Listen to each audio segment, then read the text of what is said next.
Thank you, Ken, for all that you do for our veterans, and to Colonel Kubinik and Chief Master Sergeant Doherty and all the men and women at Kirtland Air Force Base.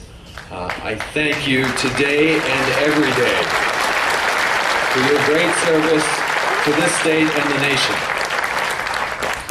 Members of our armed forces, veterans, families of the fallen, and guests, I am deeply honored to be with you here today.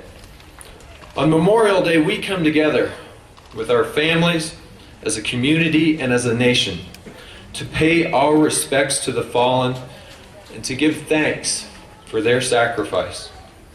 We grieve with the family members who have lost their wife, their husband, their daughter, or their son.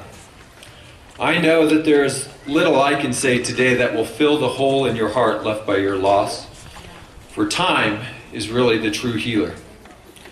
But I can assure you that not a day goes by where I do not think about your wife, your husband, your daughter, or your son. Not a day goes by where I do not think about every single soldier in uniform who has given their life so that we might live ours. They put their well-being and that of their families on the line for us, asking very little in return. Our history as a country has been shaped by generations of men and women with an extraordinary willingness to risk their lives for our freedom.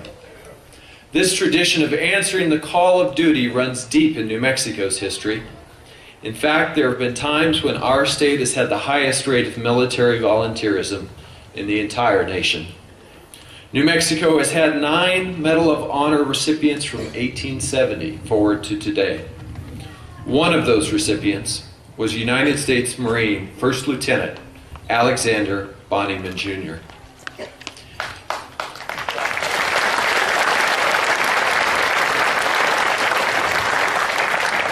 At the outbreak of World War II, Bonnyman was in his early 30s and running a copper mining business here in New Mexico. Because of his age and the fact that he was running a company producing material that was strategically important to the military, Bonnyman was exempt from military obligation. But his call to service was too great. So in 1942, Alexander Bonnyman Jr. traveled from New Mexico to Arizona to enlist as a private in the Marine Corps. By October of that year, he was sailing for the South Pacific on board the SS Smithsonian. And after distinguishing himself in the Battle of Guadalcanal, Bonnyman received a field promotion to the rank of second lieutenant in February 1943 and was sent to Tarawa Atoll. By September of that year, he was a first lieutenant.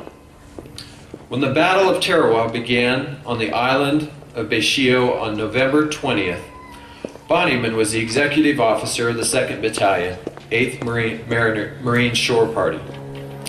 Acting on his own initiative, when assault troops were pinned down at the far end of Baishio Pier by overwhelming fire of Japanese shore batteries, Bonnyman repeatedly defied the blasting fury of the enemy bombardment to organize and lead the besieged men over the long open pier to the beach. And then, after obtaining flamethrowers and demolitions, he organized his shore party into assault demolitionists and directed the destruction of several hostile installations. The following day, he voluntarily crawled approximately 40 yards forward of friendly lines and placed demolitions in the entrance of a large Japanese bomb-proof emplacement as the initial move in his planned attack.